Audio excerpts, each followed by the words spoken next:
Hey guys, what's up? So I found another really cool sleeper on eBay and it just arrived today. And look at this darling, darling little old mohair cat.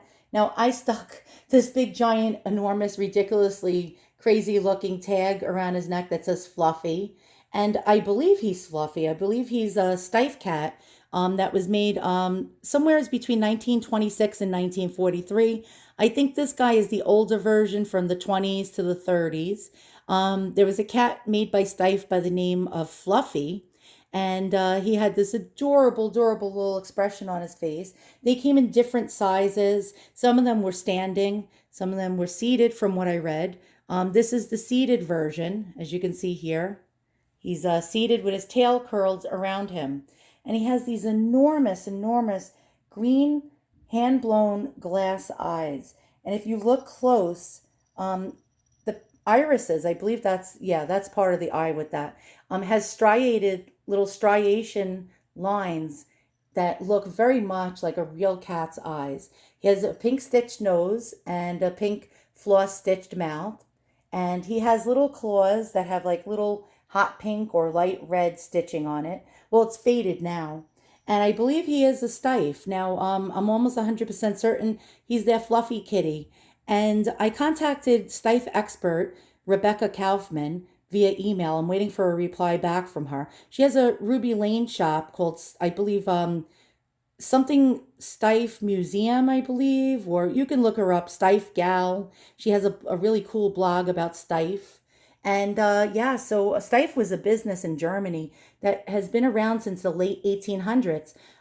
Marguerite or Margaret Steiff actually created the company on her own. She was a handicapped woman, and one of her arms, she had no use out of it. I think she may have had some kind of like disease like polio, and she was wheelchair bound. She actually wanted, her dream was to be a seamstress, and she never gave up. She actually got a sewing machine as a present and could not use it because she couldn't use her right hand. Well, what she did was she figured out how to reverse the sewing machine to be used for her left arm, which was the only arm that was actually usable. So the woman created an empire making teddy bears. I believe they were one of the first European manufacturers that made the teddy bear, besides Ideal in America, in Brooklyn, New York.